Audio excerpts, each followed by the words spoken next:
Have you ever wondered where perfection is?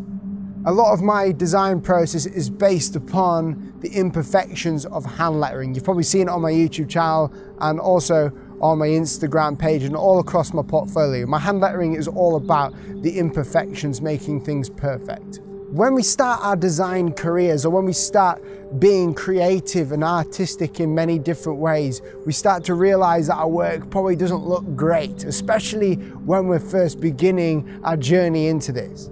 When we begin, you see that our lines when we're drawing, they're very scattered, they're jagged and they don't look smooth that of a professional or someone who's been doing it for years.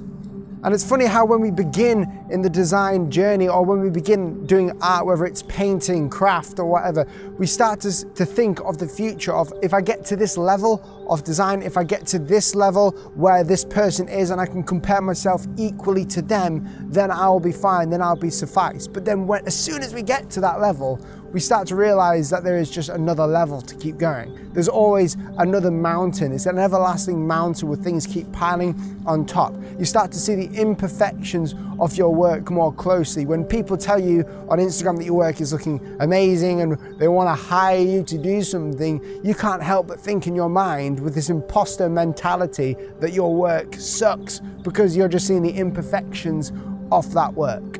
Perfection is a strange thing. It's something that no one apart from one man has attained on planet Earth.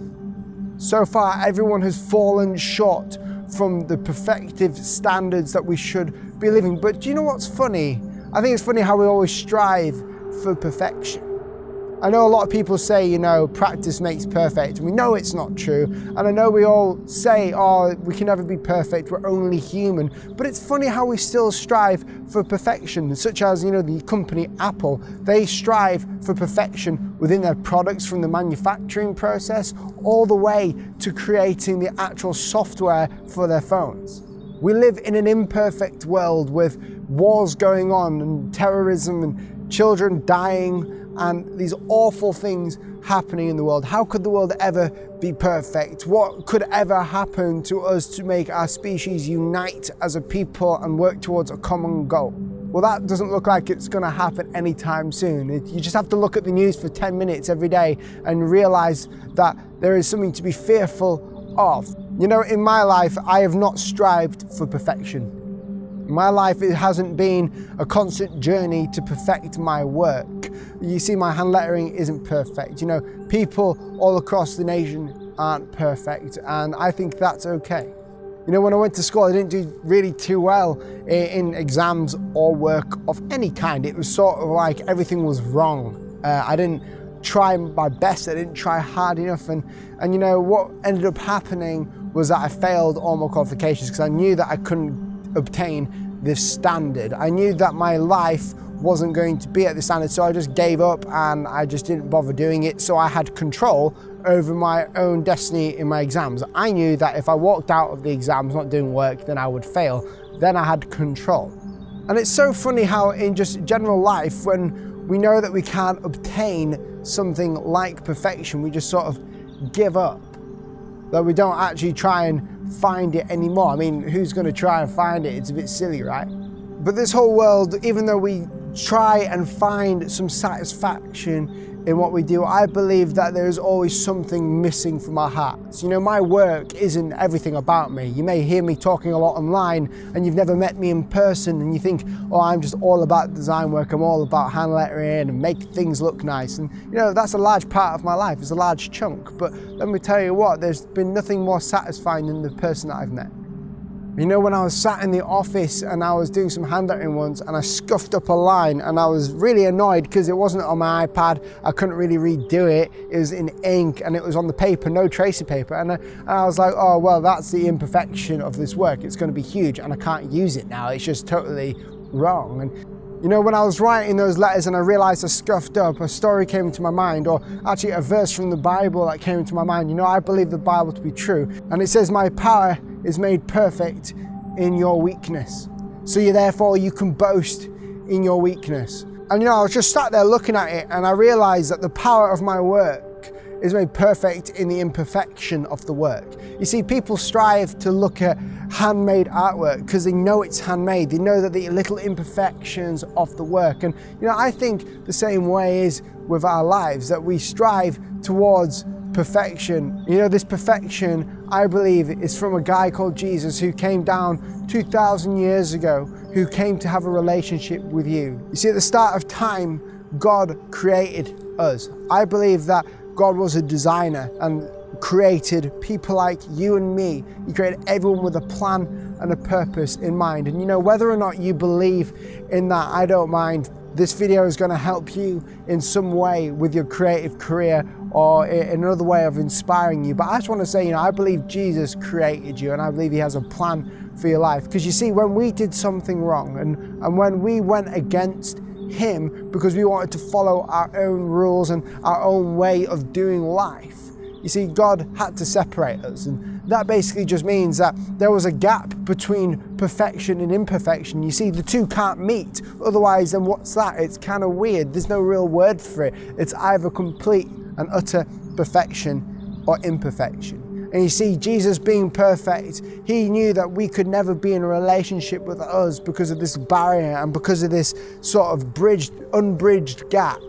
Someone had to pay the price for what we did wrong. We talk about justice all the time. The price for us doing something wrong meant that someone had to die.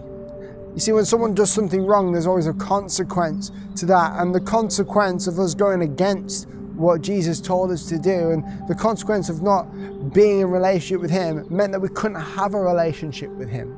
That meant that we were fully separated. So what we start to see is people trying to earn love and people trying to earn their way into heaven. You see Christians looking down on other people who smoke or do drugs, or people who swear a little bit, or these little trivial things. You see Christians looking down on them because they're not earning their way to where they want to be.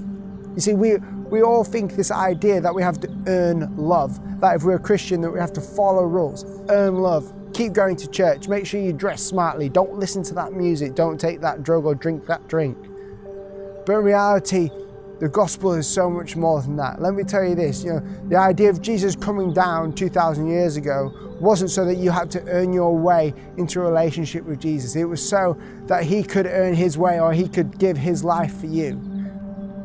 You see, 2,000 years ago, he came down as a baby, and then he lived a whole life. This perfect human being, the only representation of perfection personified on earth, was living here among us. And he wanted to do this because he realized that when the idea of the rules came about, the Ten Commandments, he realized that we couldn't hold up to this standard of living. So he said, I'm going to do it for you. And so he came and he lived that standard of living, and he showed us what it meant to be in this perfect world. And he showed us what it was meant to be like and how we're supposed to treat each other and love each other, not look down on each other or not to judge one another. And then at the age of 33, he actually gave his life on the cross. And you see, that cross didn't mean that he was just brutally murdered, but he says in the Bible that he gave it of his own free will. And he says also in a verse that it was the joy that was set before him that let him endure the cross. And do you know who that joy really was? That joy was you, the person that's watching this. You see, that joy was you coming into a relationship with him, not following a bunch of rules, not following a bunch of churches, or thinking that you have to change everything in your life in an instant, thinking that Jesus is going to come down on a little Holy Ghost or whatever. None of that. Jesus died. And he rose again on the third day so that one day you could come into relationship with him, so that you would come home and so that you would meet him maybe for the first time. For you guys that have watched this video and you're a bit freaked out by what I've said, then I just want to encourage you guys that, if you don't like what I've said, that is cool. And, this is why I love the platform of YouTube. This is why I love the platform and the audiences on here, because, we can always spite hate to each other on the comment section, but let me tell you this, I hope you got inspired by this. If that's you today and you want to actually take something away from this, take this away. It's okay not to be perfect. With your age, no matter how old you are, no matter how broken you may feel you will be, or how embarrassing it is, I believe that you can bear fruit because Jesus is holding you to a higher standard. You may be listening to me and saying it's easy for you to say, but it's not, because I have to do the same thing, only in a pub. I'm not saying I live in a pub. But same with you in school, you know, you have an opportunity, and when you're our age, you'll miss that, and you'll say, if only I spoke to him, if only I got over the fear and spoke to that person, he might be alive today. It's an honest fact. Because, you know, the gospel is true and alive, and if you don't know it, that he loves you, then he really does love you.